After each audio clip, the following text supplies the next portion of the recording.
जय जगन्नाथ नमस्कार आपण मानक बहुत सारा भल पाइबा स्वागत जनाऊँगी। दर्शक बंधु जे आम बनवा पोटल आलू रे स्वादिष्ट झुरझुरा सुखिला सब्जी बना हम मैंने समस्त एमती बनले रुटी परोटा पूरी सब स्वादिया लगे। मुझे बनाऊँगी रेसिपी प्रथम शेष पर्यंत देखु मात्र 10 मिनट समय बनइब। चलतु आम स्वादिष्ट रेसिपी आरंभ करवा। दर्शक बंधु पोटल नहीं 250 ग्राम आ 2टी आलू नहीं आम चलतु प्रथम आग पोटल को काटिकी टे अल्प अल्प एमती चोपा छड़े पानी रे पकईदबा आलू भी चोपा छड़ेदबा। दर्शक बंधु देखो पोटल चोपा छड़े एपाट एमती मुंड काटिदेकरी पानी रे पकई देजी आलू भी चोपा छड़े देजी। आम चलते भलसे आगे धोईदबा धोई सारापर पोटल को आम 4 खंड करवा मझुर फाड़ कर 4 खंड करवा आलू को सेमती लंबा साइज काटिबा।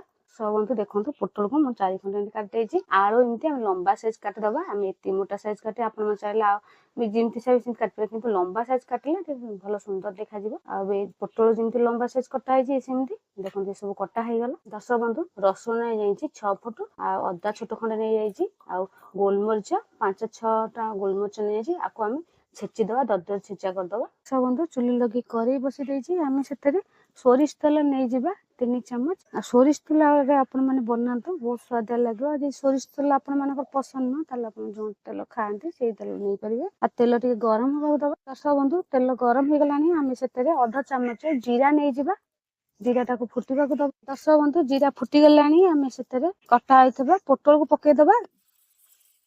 आम पोटल पकईकी 2 मिनट पर्यंत भाजवा आ कच्चा घी जावा पर्यंत। दर्शक बंधु पोटल 2 मिनट है भजा हो गला आम से पकईदबा कटा होता आलू आलू पकईकी 2-3 मिनट पर्यंत एकाठी प्रथम आलू आ पोटल को कषिदबा।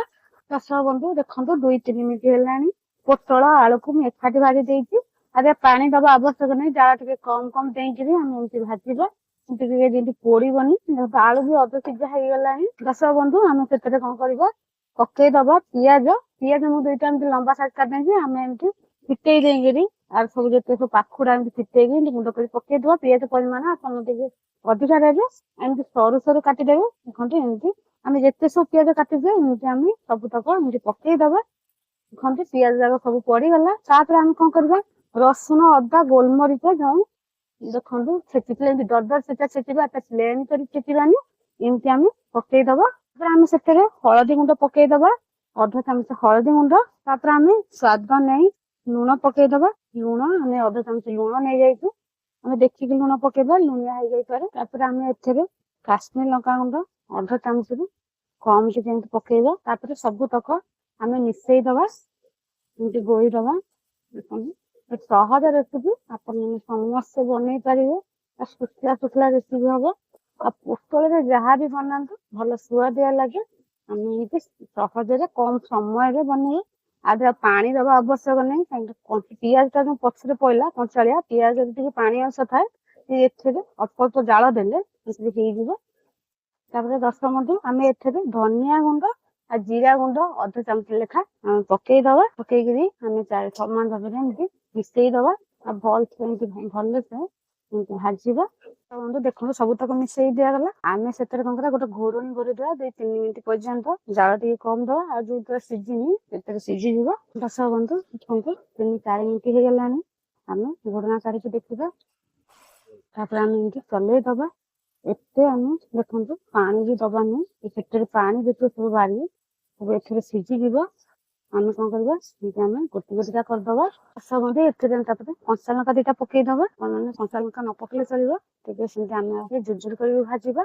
केते सहज रेसिपी आपण मैंने बनईक रुटी परोटा खाइबा पखाड़ भर भी भल स्वाद लगे एमती आम गोटी गोटी करदबा खन खन गोटी गोटिका हो केते सहज बनूची पोटल स्वादिष्ट रेसिपी। सब बंधु आम ए कौन करवा आम घर लंका गुंड पकईदबा सुखिला लंका गुंड आम घर लंका गुंड पकईले टे भल बास्ना सारे आपी राग खाया चाहते से अनुसार टे लंका गुंड आप पकईबे दिगला आम एपट एमती चलईदबा और 2-3 मिनट पर्यंत एमती भाजवा तले न लगे न पोड़ सेमती आम भाजवा। दर्शक बंधु देखो भाजी हो गलानी ପୋଟଳରେ ଶୁଖିଲା ସବଜି ବନେଇଛି। କେତେ ଦେଖନ୍ତୁ ଝୁରଝୁର ବନାଇଛି ଆଉ ସବୁ ବି ଗୋଟା ଗୋଟା ଅଛି। ଆପଣମାନେ ସମସ୍ତେ ଏମିତି ବନାନ୍ତୁ, କେତେ ସୁଆଦିଆ ଲାଗିଲା ଗୋଟେ କମେଣ୍ଟ ମାଧ୍ୟମରେ ଜଣେଇବେ। ଆଉ ଯେଉଁମାନେ ଏପର୍ଯ୍ୟନ୍ତ ସବସ୍କ୍ରାଇବ କରିନାହାନ୍ତି ନୂଆ ଦେଖୁଛନ୍ତି ଆପଣମାନଙ୍କୁ ଅନୁରୋଧ ଯେତେବେଳେ ଗୋଟେ ସବସ୍କ୍ରାଇବ କରିଦିଅନ୍ତୁ ଆଉ ଅଲ୍ ବି ମାରନ୍ତୁ। ଯେତେ ସବୁ ରେସିପି ଆପଣମାନଙ୍କ ପାଖକୁ ପ୍ରଥମ ଯିବ ଆପଣମାନେ ଦେଖିବେ ଆଉ କମେଣ୍ଟ ମାଧ୍ୟମରେ ଜଣେଇବେ। ମୁଁ ବି ଯାହା ବନଉଛି ଘରୋଇ ଉପାୟରେ ବନଉଛି ଆଉ ସହଜରେ ବନଉଛି, ନୂଆ ଶୈଳୀରେ ବନାଉଛି। ଆପଣମାନେ ସମସ୍ତେ ବନେଇ ପାରିବେ, କିଛି ବି କଷ୍ଟ ନୁହଁ। ଦେଖନ୍ତୁ ହେଇଗଲାଣି, ଆପଣମାନଙ୍କ ସାଙ୍ଗମାନଙ୍କୁ ବି ସେୟାର ବି କରନ୍ତୁ। ଦେଖନ୍ତୁ ହେଇଗଲାଣି, ଆମେ କଣ କରିବା କରେଇକି ତଳକୁ ଓହ୍ଲେଇଦବା, ଗୋଟେ ପାତ୍ରକୁ ଆମେ ସବୁ ନେଇଯିବା। ଦର୍ଶକ ବନ୍ଧୁ ଆପଣମାନଙ୍କ ପାଇଁ ରେଡି ହେଇଗଲା ପୋଟଳ ଆଳୁରେ ଶୁଖିଲା ଶୁଖିଲା ସବଜି। ସହଜରେ ବନା ହେଉଛି, ଆପଣମାନେ ସମସ୍ତେ ବନେଇ ପାରିବେ, କିଛି ବି କଷ୍ଟ ନୁହଁ। ଆପଣମାନେ ସମସ୍ତେ ବନାନ୍ତୁ, କେମିତି ଲାଗିଲା ଗୋଟେ କମେଣ୍ଟ ମାଧ୍ୟମରେ ଜଣେଇବେ।